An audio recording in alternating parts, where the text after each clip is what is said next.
Morning. Mabuti ang Panginoon at napaka-bait niya sa atin. Nandito tayo. Biniyayaan ng lakas para makapunta dito. Maraming mga bagay na maaaring hindi na natin pinapansin pero katunayan pagka isang pagkakataon, kunyari, nagkasakit ka, dito mo nalaman, ang sarap pala ng biyaya ng Panginoon, malakas ako. Diba? Parang hindi ka na mag-struggle dun sa sakit mo. Kapon kasi bumalik yung frozen shoulder ko. Hindi ko may galaw yung shoulder ko. Doon ko na-realize na sa mabang panahon, ang daming biyaya ng Diyos sa akin na kumikilos yung balikat ko. Ngayon, prayer request na naman. Napakabuti ng Panginoon. Narinig niyo na ba yung kasabihan, dito na ako na buhay, dito na ako mamamatay? Laging kina-quote yan dito na ako nagising, dito na ako mamamatay. At yung quote na yan, kalimitan, ginagamit yan kapag may panibagong turo o sarili yon, naririnig ko yan palagi. Alam niyo, si Jesus, tapat siya sa katotohanan. Yan yung sukat ng kanyang paglilingkod. At sa tuwina, sa bawat sitwasyon na kailangan may pagbabago na dalhin sa diwa o sa mga behavior o sa kilos ng mga tao, ang Panginoon ay hindi nangingimi para ituwid yung mga mali dun sa sitwasyon. Naalala ko nung nagkaroon kami ng Bible study, mga tatay, bago kami mag-umpisa, wala ditong mga tatay, si PJ lang.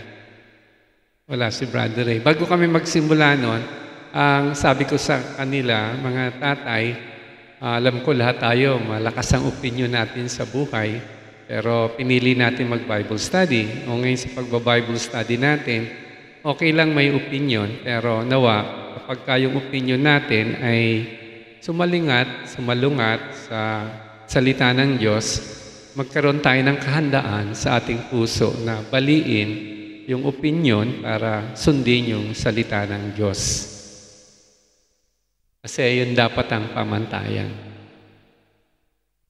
Kaya ganun kami nagkasundo. Sabi ko sa kanila, pag may opinion ako, binigay, opinion ko lang yon. Pero kapag nagba-Bible study na tayo at ang pinag-uusapan natin salita ng Diyos, na tamang pinahayag, importante na ito yung ating maging gabay sa ating buhay. Alam nyo, hindi madali para magtuwid ng mali. Katunayan nga, pagka may nakita kang mali, para wala na lang masyadong usapin, tatahimik ka na lang.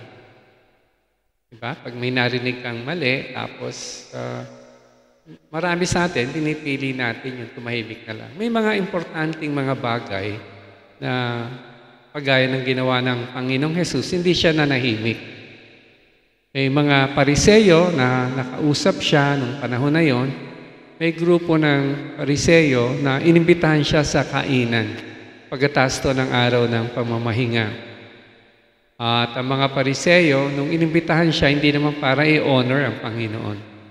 Ang malungkot, kaya nila inimbitahan ng Panginoon, araw ng pamamahinga yon, o Sabat, at mayroon dong lalaki na minamanas ang katawan, inusubok nila at gusto nilang i-trap ang Panginoon kung magpapagaling siya sa araw ng pamamahinga. So ganun yung purpose nila, hindi para i-honor ang Lord, kundi para hulihin na ang Panginoon ay lumalabag sa utos ni Moises. At ang mga Pariseyong ito, sa kanilang pag-uusap, ang mga Pariseyo, isa sa magandang paniniwala nila na tama, yung magkakaroon muling pagkabuhay. Bawa, ikaw, namatay ngayon, o yung mga namatay na mga kasama natin noon, magkakaroon ng muling pagkabuhay. At naniniwala sila doon. At ang muling pagkabuhay na to ay gagawin sa isang may celebration, may piging na malaki na magse-celebrate sila. Ang mga Pariseyo, dahil sa ganitong paniniwala nila, dahil sa relasyon ng kanilang mga ama o forefathers nila, kay Abraham, kay Moses, sa kanilang masakripisyong pagsunod dun sa mga pamantayan ng Judaismo, sila, kumpante sila na makakasama sila sa muling pagkabuhay. So settled sa kanila yung ganong katotohanan na sila makakasama doon sa muling pagkabuhay. Ito na sila, hindi na dapat mabago. Kaya nga doon sa pag-uusap ng Panginoon at kasama ng mga Pariseyo, nung nabanggit yung patungkol doon sa piging na gagawin sa darating na panahon, kung saan ang Diyos ay lilipunin lahat ng bansa at magkakaroon ng malaking piging, sabi ng Isaiah 25 verse 6, mapalad ang maimbitahan sa piging na to. May isa sa mga Pariseyo na naroroon at nagbunyi siya at sinabi niya, mapalad talaga yan. Ito yung konteksto ng pag-aaralan natin ngayong umaga. Ito yung konteksto ng talinghaga na bubuksan natin kasi mas maunawaan natin ang purpose ng Lord kung bakit niya sinabi ang talinghagang ito. Parang dun sa Bible study ng mga tatay, no? Sabi namin, lahat ng kasulatan, kinisahan ng Diyos at kapakipakinabang yan, yung scripture, sa pagtuturo sa katotohanan, pagsaway sa kamalian, sa pagtuwid sa likong gawain at pagsasanay para sa matuwid na pamumuhay. Sinasabi sa madaling salita na ang salita ng Diyos ay dapat nagagamit para maituwid yung ating paniniwala, pinaniniwalaan at mabago yung ating mga behavior, mga ginagawa. At sa pagkakataon, kaya nga pag Bible study, tas ang Bible study, puro opinion lang natin. Naku po, wag naman. Kailangan ang tindigan natin, hindi natin nahanap yung opinion nyo. Kailangan ang tindigan natin at sana ay maging tradisyon natin. Parang mga kagaya ng sa Berean Christian, nag-search tayo ng scripture. Kaya nga dun sa mga tatay, minsan sabi ko, pagka may tanong kayo, sabihin nyo sa akin, pero kailangan pag-aralan ko. Ayokong gamitin yung opinion ko doon sa mga tanong nyo kasi baliwala yung opinion ko. Hindi importante ang opinion ko. Ang importante, ano ba ang sinasabi ng Diyos doon sa sitwasyon? Kaya bigyan niyo ako ng panahon pag-aralan. Pero hindi pwede na mag-Bible study na lahat ng sinabi nyo, opinion nyo ay tama. May mga opinion na kailangan ituwid para maitama. At ito yung Panginoon, nung nandoon siya sa ganung pulong at nakita niya yung mga Pariseyo sa kanyang harapan ay kampante na sila ay makakasama dun sa muling pagkabuhay. Sa pag-ibig ng Diyos sa mga Pariseyo, sa pagmamahal niya sa mga taong naliligaw, hindi nangiwi ang Panginoon na i-address tong issue na to. Sino ba ang makakasama sa muling pagkabuhay? Diba? Pag namatay tayo, saan ka pupunta? Sa ikalawang buhay. Saan ka? Napaka-importanting tanong eh. Kasi may eternal life after our physical life on earth.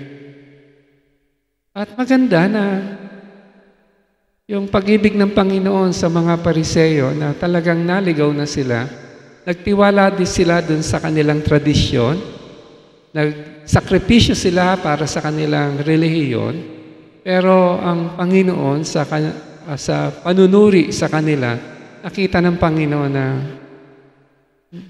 pagkakamali dun sa kanilang paniniwala. Katunayan, bago sinabi ng Panginoon tong talinghaga, napansin niya yung mga Pariseyo, pagka naiimbitahan, pinipili nila yung mas pinaka-premiado o yung pinaka-honorable na upuan.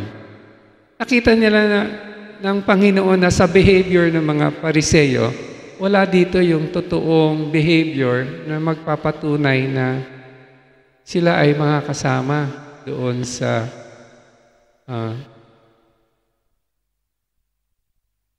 bubuhayin muli sa presensya ng Diyos. So, may dalawa na sitwasyon na naharap sa atin ngayon, yung mga tao na very sure, 101% na okay sila at kaharap nila ang Panginoon na maghuhusga sa lahat at magsasabi kung sino ang dapat at karapat-dapat doon sa ikalawang pagkabuhay o maimbitahan sa piging ng Diyos sa darating na pagkabuhay muli sa piging ng Diyos, alam niyang hindi sila pasado. Kaya lang, paano i-address ng Panginoon itong isyong ito?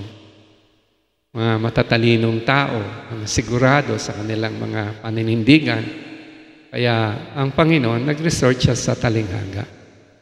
Gumamit siya ng talinghaga para bigyan ng pagkakataon ng mga matatalinong taong ito makapag-isip-isip.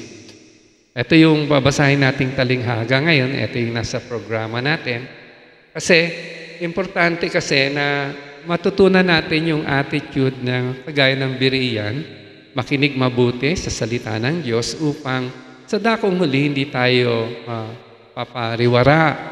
Maraming reliyon ngayon na nagtuturo ng good works. Actually, lahat naman ng reliyon, yan ang tinutumbok, yung good works. Kailangan gumawa ka mabuti para maligtas ka. Pero ang salita ng Diyos, malinaw na nagsasabi, ang kaligtasan, hindi yan sa pamamagitan ng mga gawa.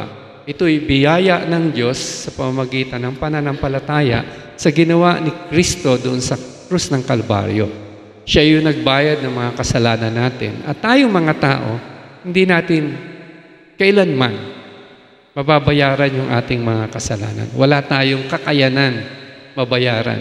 Pero ang mga reliyon, nagpapaduda sa mga tao, nagbibigay ng maraming mga sistema sa tao, sakripisyo na dapat susundin para sa dakong huli, mga tao naman ay sumusunod dito sa mga sakripisyong ito sa paniniwala na sila ay makakasama sa pagkabuhay na muli. Katunayan, yung mga Pariseyo, napakadami nilang tradisyon. Bago sila kumain, may seremonya sila. Bakit kailangan gawin lahat ng mga sakripisyong ito? Kasi gusto nilang pasado sila, yung gawa nila, maging katanggap-tanggap sila sa Diyos at dakong huli ng buhay nila. Yun nga, yung confidence nila. Dahil sa mga sakripisyong ginawa nila, makakasama sila sa muling pagkabuhay. Amen ba? So, kailangan may mabasag na maling kaisipan at para mabasag ito, binigyan ng Panginoon ng talinghaga na sa dakong huli, ang mga kausap niyang mga Pariseyo ay maudyukan, mag-isip. Mag-isip ng mabuti, i-analyze yung sitwasyon, and hopefully, by the grace of God, magkaroon sila ng kaligtasan na totoo. No? Ang Panginoon di na maatras kahit Pariseyo yung pag-uusapan, kahit sila ay prente na sa kanilang mga pananampalataya o sa kanilang pinaniniwalaan. Tandaan nyo, may mga Pariseyo na sa ministeryo ng Panginoon, sa pag-abot niya sa kanila, mahal ng Panginoon itong mga Pariseyong ito, ay naligtas din sila. Kagaya halimbawa ni Nicodemo. Diba? Nung una, hiyang-hiya pa siya na lumalapit sa Panginoon para magtanong sa Panginoon. Pero bandang dulo, nung nasakripisyo na ni Kristo ang kanyang buhay, nandoon si Nicodemo. Nakita niya sa kanyang behavior, sa kanyang ginawa, yung pananampalataya niya sa Panginoon. Hindi mga tawag dito, sarado yung mga totoong nagsasabi na dito na ako nabuhay, dito na ako mamatay. Hindi sila sarado. Kailangan nilang mabigyan ng hamon sa kanilang pag-iisip at mahamon yung kanilang pananampalataya para sa dakong huli, yung pananampalataya nila, maituwid nila, maitama nila at maranasan ang biyaya at pagpapala ng Diyos. Isa pang Pariseyo na bago, si Pablo, ang author ng 13 books ng New Testament. So hindi imposible na kahit makarinig tayo ng statement na dito na ako nabuhay, dito na ako mamatay, hindi naman ibig sabihin gano'n na talaga mangyari sa kanila. Habang may panahon pa, ang mga alipin ng Diyos ay nagliligid sa mga kalsada, lansangan, nagpapahayag ng mabuting balita at habang nabubuhay ang tao, may pagkakataon para magkaroon ng biyaya ng kaligtasan.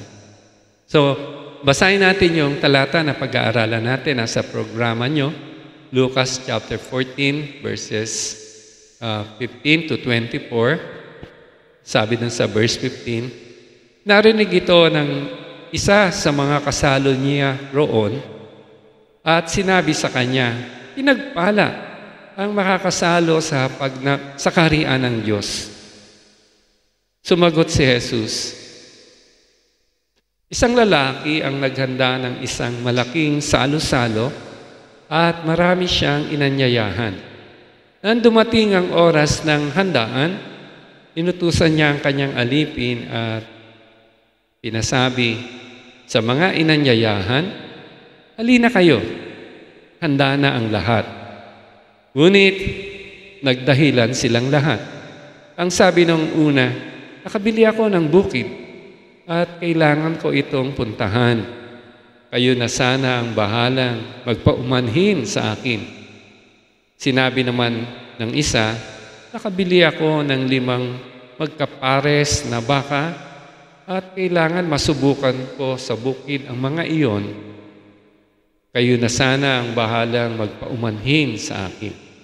Sinabi naman ng isa, ako'y bagong kasal, kaya't hindi ako makakadalo. Verse 21, bumalik ang alipin at binalita ito sa kanyang Panginoon.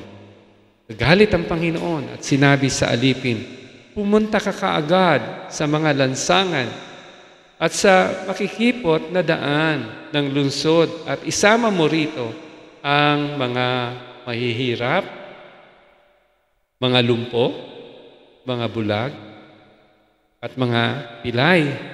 Pagkatapos sinabi ng alipin, Panginoon, nagawa ko na po ang inuutos niyo, ngunit marami pang bakanting upuan. Kaya't sinabi ng Panginoon sa alipin, pumunta ka sa mga lansangan at sa mga daan at pilitin mo pumarito ang sinumang makita mo upang mapuno ang aking bahay. Sinasabi ko sa inyo, isa man sa mga unang inanyayahan ay hindi makatitikim ng aking handa. Dakilang Diyos, dalangin po namin na may pasasalamat at pagpalain mo ang iyong salita upang sa gayon mapagpala po kami, magkaroon kami ng tamang pinaniniwalaan na katotohanan galing mismo sa iyo, O Diyos, at katotohanan na magsasalba sa aming mga kasalanan. Salamat po, Diyos. Inibigay po namin ang papuri sa iyo, ang aming pasasalamat sa iyo sa pangalan ni Jesus. Importante po, napakahalaga na ang buhay po natin ay talagang nagsusuri sa salita ng Diyos. Na kung meron man tayong paniniwalaan, ito po ay salita ng Diyos. Ang mga Pariseyo, sapagkat ang Judaismo, totoo naman, naniniwala sila sa isang Diyos, totoo na si Abraham ay nakipag-covenant sa Diyos at sa kanila ay ginawa silang chosen nation ng Lord, totoo po yun. Kaya lang, hindi po kompleto ang kaligtasan nila kasi ang Diyos may pangako na may darating na tagapagligtas. So, sa mahabang panahon na ganito yung kanilang naging kultura at tradisyon, sinara na nila ang pinto ng kanilang kaisipan, maging ng kanilang mga puso sa katotohanan na sinabi rin dun sa lumang tipan na may darating na totoong tagapagligtas. Na-miss po nila itong bagay na to. Kaya nga nung nagkwento ang Panginoon ng talinghaga ng malaking handaan, may 4 na bahagi po itong talinghagang ito. Unang bahagi niya yung pagbibigay ng paanyaya ng isang taong mayaman. Ito po ay napakalaking event. At sa kustumbre ng mga Hudyo nung panahon na yon, pagka ikaw ay naimbitahan dito sa ganitong event, ibig sabihin parang you made it, no? Sa social life, okay ka na. Recognize ka na. Ikaw ay itinuring na mga arangal para sa iyo yung pagpunta dito. So naunawaan ng mga Hudyo itong kwento ng Panginoon. Alam nila na pag may handaan, lalo na ang piging na to ay isang malaking piging at ang piging na to ay ginawa ng isang honorableng tao yung sa kanilang pamayanan noon ay isang honor to. Para bang siguro kung ikaw ay naimbitahan sa Malacanang para sa salo-salo, pumunta ka siguro doon. So, ganun, na-recognize ka. Kaya sa mga Hudyong nakikinig, naunawaan nila to. Kasi dito nila kadalasan sinasalalay yung success ng kanilang yung social life. Kumbaga, accepted sila, like sila. Ngayon, dun sa imbitasyon na to, actually, nung panahon na yon, walang fixed date o hindi kagaya ngayon, RSVP. Diba? May date. Bago ka pumunta, alam kung ilang kayong pupunta, diba? Nung panahon na yon, wala namang ganon kasi pag malaking handaan, so malaking preparasyon yan. Ang daming kakatayong, walang baboy nun kasi bawal sa kanila. Mga baka, kambing, no? Tsaka mga tagaluto. Normally, tumatagal ng araw yung piging, kaya walang date kung kailan. Ang imbitasyon, parang dalawang bahagi yung imbitasyon nun. Yung unang anunsyo, parang sinasabi, CJ, makakasama ka dito sa imbitahan ka dito sa handa. Kaya, marinig ng isang tao na, invited ako. May excitement din siya sa puso niya at siya ay tuwan-tuwa kasi napabilang siya sa naimbitahan. Bukod sa may libreng pagkain na masarap, maraming entertainment doon. At saka, isa pa, ito ay honor na ibinigay sa iyo bilang naimbitahan. So talagang expected yan na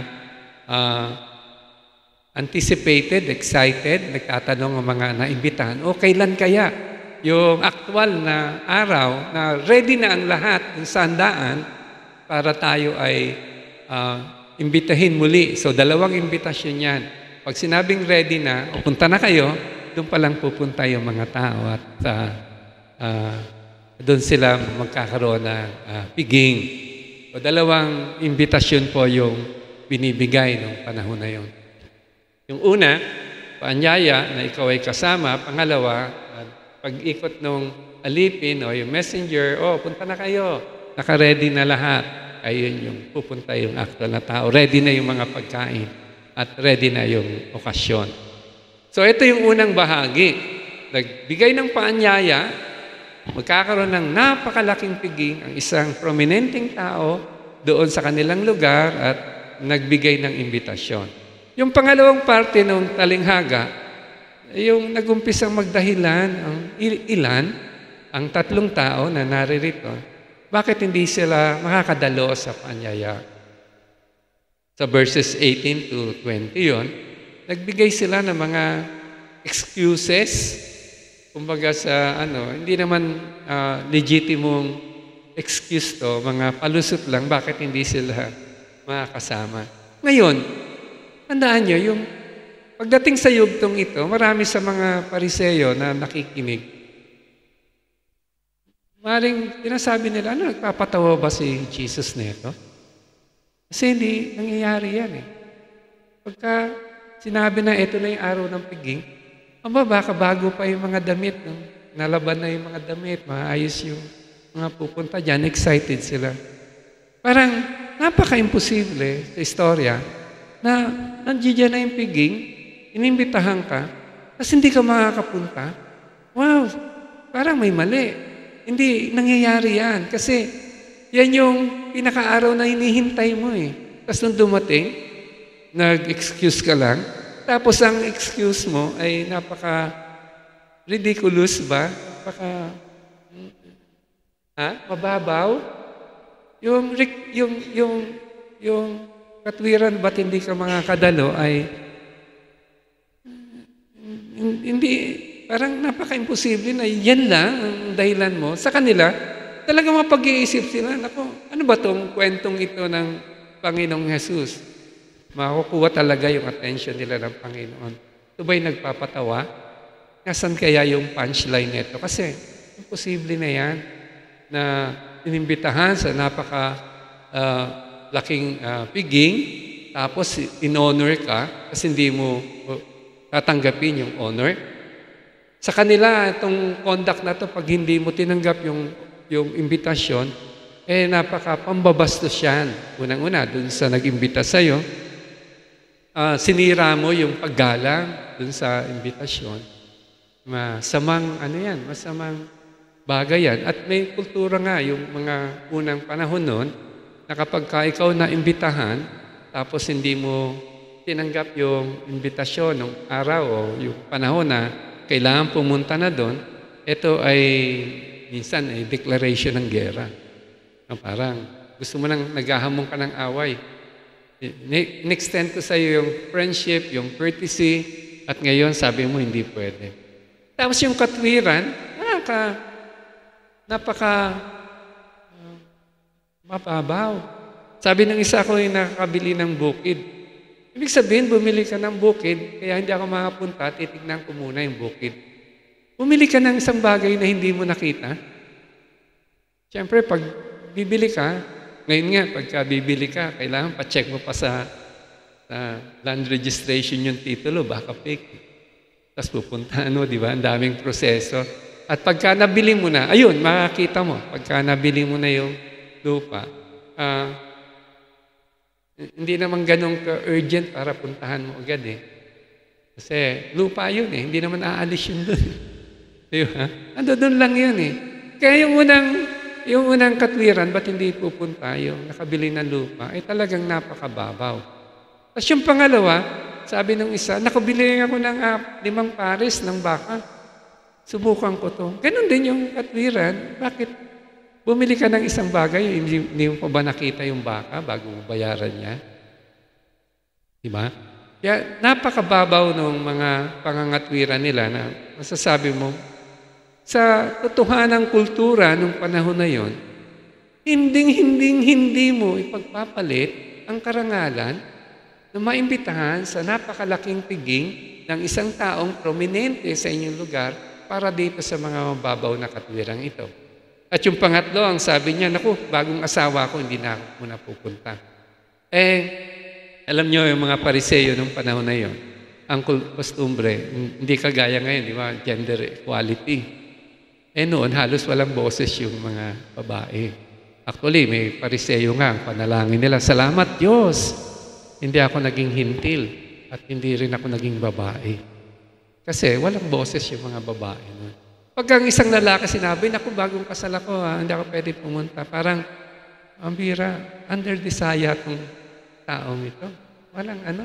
Walang sariling buto, walang paninindigan. Hindi pa man ang babae na nasusunod sa kanyang.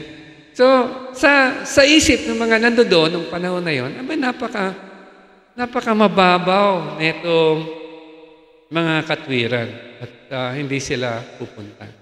So ito yung pangalawang bahagi. May imbitasyon sa kanila, in-honor sila ng imbitasyon, at nung araw na nandiyan yung piging, nagdahilan sila bakit hindi sila pwedeng pumunta.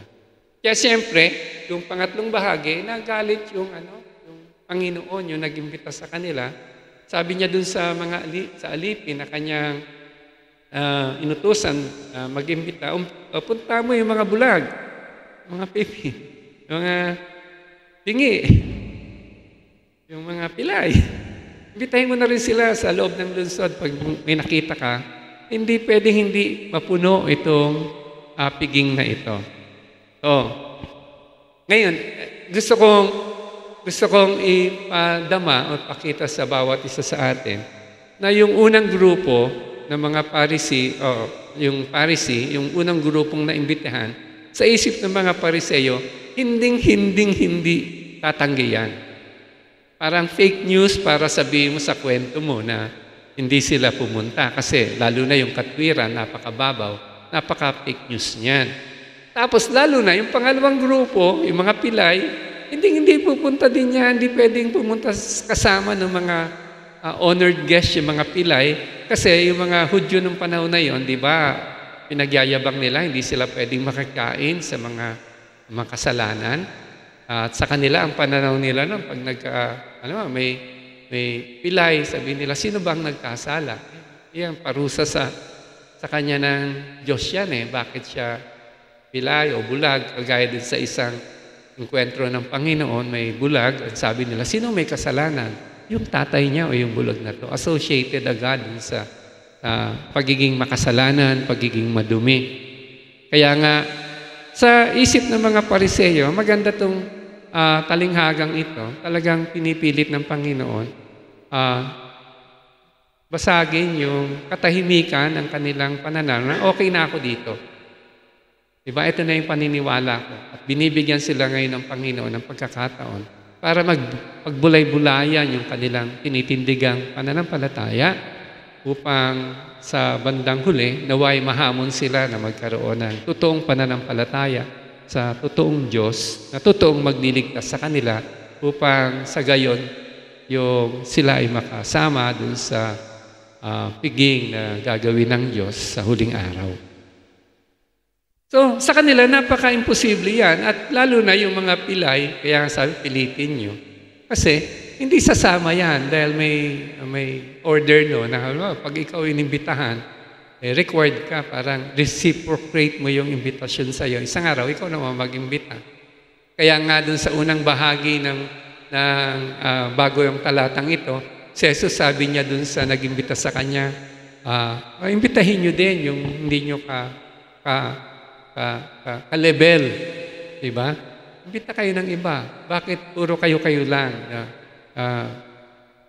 ang magkakasama dito? Naalala nyo, minsan si Jesus, nung kumain siya, kasama niya yung mga makasalanan at maniningil ng buwis. Diba? Yung mga tao, kiniritasay siya. Bakit kumakain ka kasama nila? Yan yung bawal na bawal dun sa kinalakihan nilang kultura. Ayaw nilang madumihan ang kanilang status, ang kanilang madungisan ang kanilang kabanalan sa makasama nila sa piging ang mga taong ito na sa tingin nila ay makasalanan. Pero sabi ng Panginoon, imbitahan nyo rin sila. Parang naalala ko tuloy dito ito yung mga tao na dun sa templo ay lumalapit sa Panginoon, yung isang publikano. Nung lumapit siya sa Panginoon, hiyang-hiya siya. Sabi niya, I'm not worthy, Lord, to receive your mercy. Makasalanan ako. Ito yung mga grupong yun eh. Binukos ang Panginoon sa kanila na hindi kagaya nung iba na settled na sila ay malinis, sila ay okay sila ay sigurado dun sa ikalawang buhay o buhay na walang hanggan. Ito yung mga tao na dun sa panahon nila ay nahukuman na judge na hindi karapat-dapat sa Panginoon. Pero ito yung grupong nyo, within the city, sabing ganon. Imbitahin nyo sila. Yung mga hindi pinapansin, yung mga laylayan ng lipunan. Imbitahan nyo sila. At sabing ganon nung alipin, Panginoon, na imbitahan na po namin sila. Pero may lugar pa rin. Ang laki ng piging na to, di ba? Lawak. Ang yaman nung nag-imbita sa kanila. Ang daming pagkain. Sabi gano'n nung Panginoon dun sa slave, kung may pwesto pa, itutuloy itong selebrasyon na to, itong piging na to, lumabas kayo dun sa lalawigan, sa highways. Ibig sabihin, lumabas na kayo dun sa bayan nyo. Lumabas na kayo dun sa kaisipan ng Judaismo at dalhin nyo sa iba yung imbitasyon. Ito yung sinabi ni Paul dun sa Romans chapter 1 verse 16. Ang kaligtasan ay sa pamamagitan ng mga Hudyo at sa pamamagitan nila ay magkakaroon din ng kaligtasan yung mga Hintil. Ito yung paanyaya na nagbukas para sa mga kagaya natin na hindi Israelita, kagaya natin na hindi parte ng lahi ni Israel, ni Jacob, na magkaroon ng pagkakataon ng kaligtasan. So pagkatapos ng lahat ng ito, sabi ng Panginoon, i-compel nyo sila Kasi kailangan pilitin dahil wala sa kanila. Wala nga sila sa loob ng lungsod, nasa labas nga sila, wala silang bahay na sa loob ng lungsod. Maaaring tumitira lang sila sa mga inn, no? Pero sabi, compel nyo sila kasi parang kagaya natin, alam natin na tayo makakalapit lang sa Diyos. Kakaroon lang tayo ng pagkakataon ng kaligtasan, hindi dahil sa mga gawa natin, kundi habag lang at biyaya ng Diyos. Diba? Yan yung dahilan kung bakit kailangan ma-compel sila, mapilit sila. Kasi nakita nila ang sarili nila na hindi karapat-dapat sa kaligtasan. Hindi sila karapat-dapat sa biyaya ng Diyos. Pero yun yung biyaya. Wala namang, as we understand it now, walang worthy, walang karapat-dapat, no? No one is deserving. Puro mga undeserving tayo sa grace ng Panginoon. At gusto kong ipagpapansin sa inyo, pagdating dun sa verse 24, no? Yung sinabi ng Panginoon dito, kasi importante na makuha natin ito. Sabi dun sa verse 24, sinasabi ko sa inyo, isa man sa mga unang inanyayahan ay hindi makatitikim ng aking handa. Yung una, pagpapansin ko, nagsasalita ang Lord sa third person. Ibig sabihin, si Jesus bilang first person na nagsasalita, ang mga Pariseo bilang second person na nakikinig sa Kanya, yung third person, yan yung sinabi niya, may isang mayaman na nag-imbita, di ba? Tapos yung mga alipin, yung mga unang naimbitahan, yung nagbigay ng mga excuses. Sila yung mga third person. Diba? Sila yung sa bahagi ng kwento. Pero ngayon sa verse 24, gusto kong ipagpapansin sa inyo na nabago yung shifting dito. Sinasabi ko sa inyo, naging first person na to. Ito na yung application ng talinghaga. Ito na yung ibig sabihin ng talinghaga. Sinasabi ko sa inyo, si Jesus ko, first person, sa inyo, yung mga Pariseo, na kasama niya dun sa tanghalian, sa kainan, kasama niya, sinasabi ko sa inyo, ito yung sinabi niya, isa man sa unang inanyayahan ay hindi makatitikim, tignan niyo yung ginamit na salita ng Panginoon, ng aking handa. Malalim ito, kasi dito sinasabi ng Panginoon, ang katotohanan, yung muling pagkabuhay muli, yung piging sa kaharian na sinasabi ni Isaiah, at ito rin ay binanggit ni John. Ito yung piging ng Panginoon. Sabi dun sa Revelations chapter 19, verse 9, mapalad ang inanyayahan sa piging sa kasal ng kordero. Ito yung sa Revelation, ito yung si John, kausap niya yung anghel at pinakita ng anghel sa kanya yung mga mangyayari na bago dumating uli ang Panginoon. At dun sa verse 19, sa chapter 19, verse 9, ito yung pahulihan na pag-uusap na ni John at ng anghel, sinabi ng anghel sa kanya, mapalad ang inanyayahan sa piging sa kasal ng kordero. Kaya nga, yung sinabi ng Panginoon, hindi kayo makaanyayahan muli sa aking piging, eto yun. Yung panahon din na pag-asa natin, isang araw, kung tayo man ay buhay pa at dumating ang Panginoon, tayo ay i-rapture kasama ng mga mananampalataya at doon makakasama tayo sa piging ng Lord. Ito rin yung inaasahan ng mga nauna sa atin, kagaya ni Pablo, na kung sino man yung namatay na sa lupang ito at nananampalataya, sila ay nasa presensya ng Panginoon. They are enjoying eternal life. Kaya nga, dun sa istorya, no, sa point na ito, sa verse 24, nagkaroon ng different na direction yung istorya. Mula sa istorya, ngayon ang application. Ito sa inyo na. Dito na magkakaroon ng basagan, ng kaisipan, dun sa napirming katotohanan. Sinabi niya, ito, diyan ako nagising. Alam kong ligtas kami. Yan yung paniniwala ng mga Israelita. They are the chosen race. They are the chosen people of God. Lahat sila, mga kabahagi, dun sa piging ng Panginoon na sinasabi ni Isaias. Darating ang panahon, lahat ng bayan ay imbitahan ng Diyos at makakasama. Maghahanda ang Diyos ng isang piging sa sarap ng pagkain at inumin. No?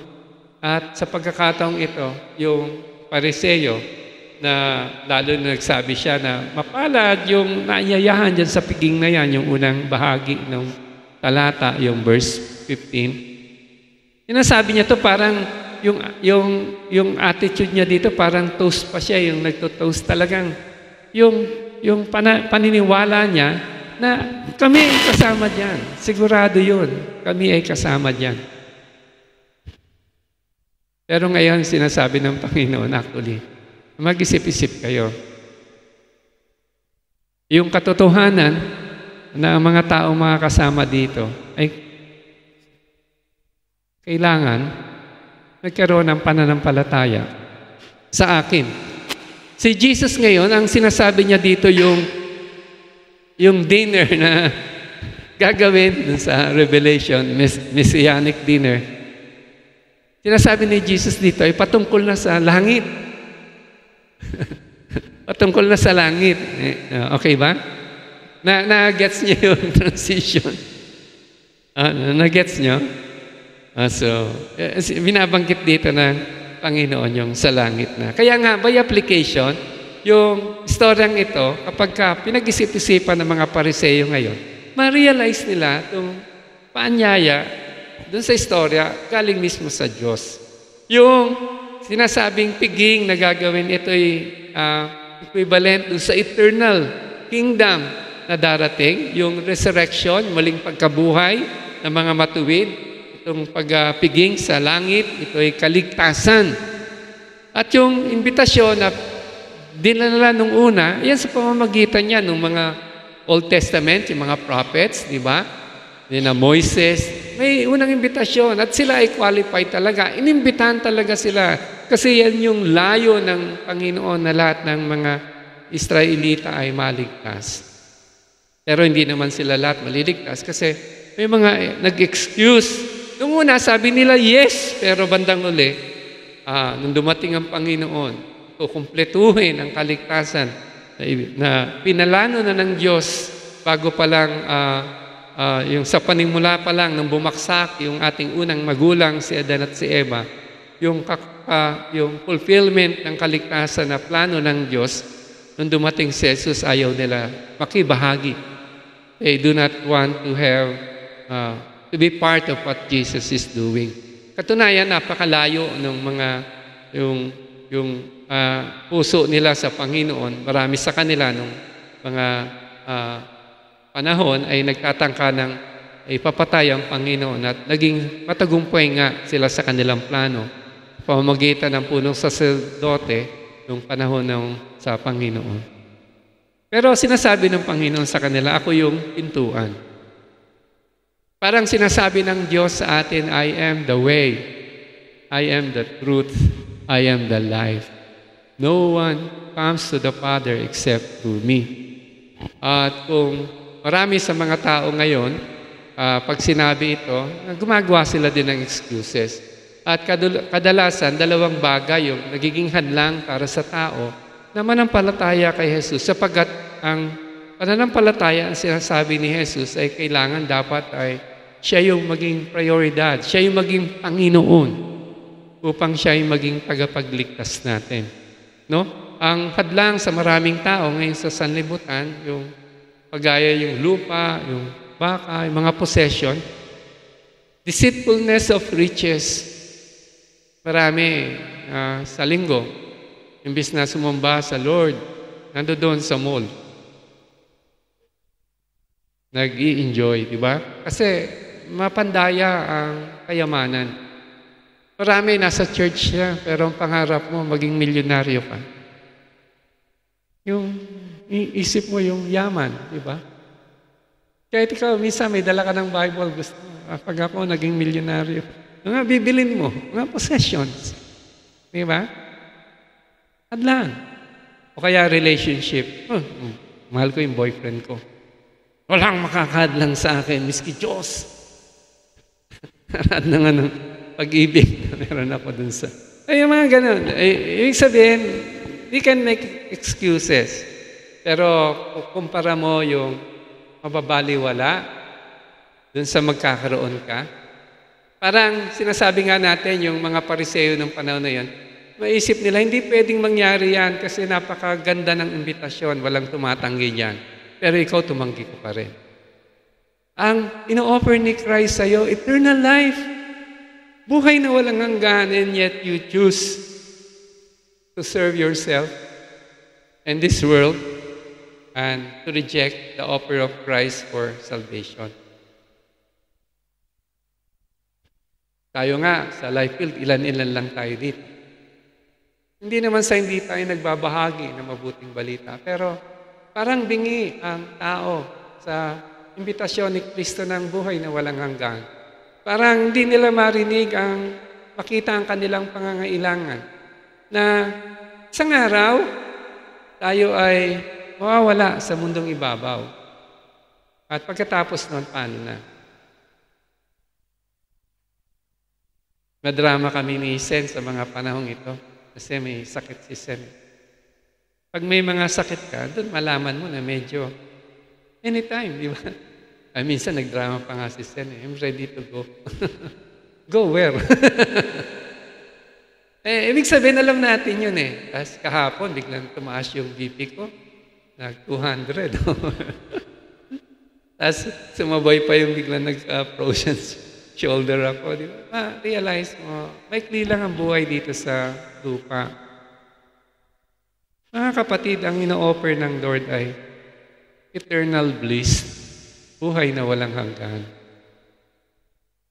Ano ka? Pagpapalit mo, mga twiran ka pa ba? Pagpapalit mo yung ino-offer ng Panginoon.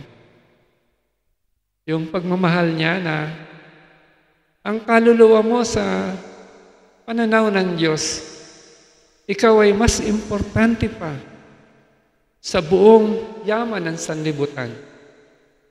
Sa mata ng Panginoon, walang kapalit yung kaluluwa mo. Sa lahat ng yaman dito sa buong sanlibutan. For what shall it profit a man if he gains the whole world but forfeits his soul? Kumpara sa yaman, sa buhay na walang hanggan na binibigay ng Lord. Gusto ng Panginoon bawat isa sa atin makasama dun sa kanyang eternal bliss. Gusto ng Diyos ng bawat tao, walang mapahama, kundi pagdating ng panahon dun sa, sabi dun sa Revelation, piging sa kasal ng Kordero, marriage supper of the Lamb. Revelation 19 verse 9. Nando dun tayo. Makasama natin ang Diyos ng pangwalang hanggan. Kaya napakabuti ng Diyos, mga kaharap niya, settled na sa kanilang puso. Dito na ako nagising. Pero kailangan ang Diyos, dahil siya ay tapat sa kanyang ministeryo, sa katotohanan, kailangan magsalita siya. At ang kwento na ito ay para sa mga tao, pang mag-isip-isip, upang magbulay-bulay, pang magtanong, anong importante sa iyo? Gusto mo bang makasama ang Panginoon? Ang requirement naman ng Lord para tayo ay makasama niya.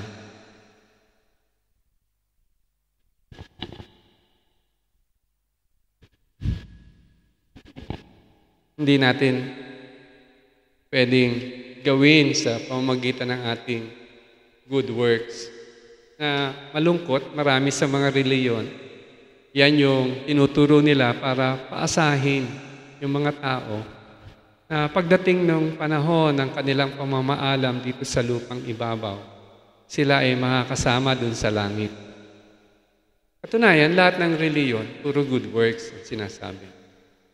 Pero ang totoong maliligtas, ang sinasabi ng Panginoon, alam mo na nagkaroon ka ng kaligtasan, hindi dahil sa iyong mabubuting gawa, kundi sa iyong pananampalataya kay Jesus bilang Panginoon at tagapagligtas. Hindi sa pamamagitan ng buting gawa. Maraming mga tao nagsasakripisyo ng marami para sa kanilang reliyon, tinuro sa kanila. Mga ritual na ginagawa nila. Ang mga Pariseyo noon, detalyado sila sa kanilang ritual. Maging dun sa pagkain nila, kailangan magugas sila ng kamay. Mga ganitong ritual. Kasi yun yung pag-asa nila.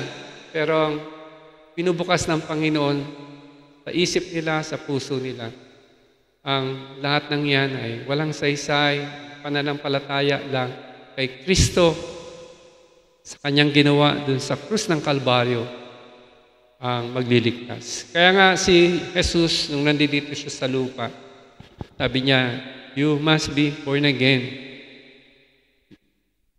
so you can enter the kingdom of God. Sabi ni Nicodemo, paano mangyari yun? Matanda na ako, paano ako papanganak magmuli? Papasok ba uli ako sa sinapupunan ng aking magulang at ipanganak muli? Sabi ng Lord, you must be born of the Spirit. Ang bawat tao na walang Kristo sa kanyang puso, na pinapanginoon at tagapagligtas, ang bad news, ang taong to patay. Siya ay hiwalay sa Diyos. Kaya nga, you must be born again, sabi ng Lord. Kasi ang tao, makasalanan. At dahil sa kasalanan ng tao, nahiwalay tayo sa Diyos. Pero sa kabutihan ng Diyos sa atin, ayaw niya na sino man mapahamak. For God so loved the world. Mahal ng Diyos ang sanlibutan. Kaya niya pinadala ang kanyang bugtong na anak. Sino? Si Jesus. Kaya yung mga pagkakataon na yun, si Jesus ay nasa lupa, nagkatawang tao. Kung sino man ang mananampalataya sa Kanya, siya ay hindi mapapahamak, siya ay magkakaroon ng buhay na walang hanggan. Mas maiintindihan natin ngayon kung bakit si Kristo ay kailangan mabayumay dun sa krus ng Kalbaryo. Magdanas ng hirap at sakit, mamatay. Hindi yun para pagbayaran yung kasalanan niya. Yun ay para pagbayaran yung kasalanan mo at kasalanan ko. At kasalanan ng lahat ng tao sa sanlibutan upang kung sino man na magtitiwala sa Kanya, sa Kanyang ginawa na pagliligtas dun sa Kalbaryo, hindi ka mapapahamak. Nagkakaroon ka ng buhay na walang hanggan. Ang kaligtasan ay biyaya ng Diyos. Kaya nga sabi nung Panginoon nung sa alipin, kumpel mo sila kasi walang sino man ang karapat-dapat. Kaya mga Kristiyano na ligtas, tumapit sila, alam nila, hindi yun sa pamamabuting gawa. Only by grace shall we enter. Only by grace shall we stand. It's not because of our human endeavor. It's because of the blood of the Lamb, Christ. At hindi nalalayo ang taong kumilala kay Kristo bilang Panginoon at tagapagligtas, babaguhin ng Diyos ang taong ito. He is a new creation, sabi ni Paul. Pinalitan yung lumang pagkatao, nabuhay ang kanyang espiritu, napatawad siya sa kanyang mga kasalanan sa pagtitiwala niya kay Kristo. At ang taong ito, ang mananampalatayang ito, ay gagawa na maraming mabuting gawa na pinalano ng Diyos sa kanya. Yung good works, nagiging patotoo yan ang pananampalataya. Hindi magliligtas. Pero kapag ikaw ay totoong ligtas na, makita mo na ang puso mo ay patungo dun sa pagbabago. Na ang buhay mo ay binabago ni Kristo. For God will change you from glory to glory. that God would transform you into the image and the likeness of Christ, that you will never be the same again because it is God's grace. Maraming tao kagaya ng mga Pariseo na settled sila and hope. And I pray sa mga tao din ngayon na feeling mo settled ka na. Pero ang pananampalataya mo ay nakabase sa maling kaisipan. Ay sinasabi po natin, ang salita ng Diyos ay malinaw. Ang kaparaanan para sa kaligtasan ay isa lang. Jesus is not one of the way. Jesus is the way. Jesus is the truth and the life. No one comes to God. No one will be ever become part of the marriage supper of the Lamb without having real faith in what Christ did on Calvary's cross, without his lives being cleansed and changed by God's power. Kaya napakabuti ng Panginoon. And hindi natin alam kung pagpatuloy ang mga Pariseo dun sa kanilang pananampalataya. Hindi natin alam kung may mga nagbago sa kanila. But this is Christ in His love and His ministry to all of us. Pakita natin ang katotohanan.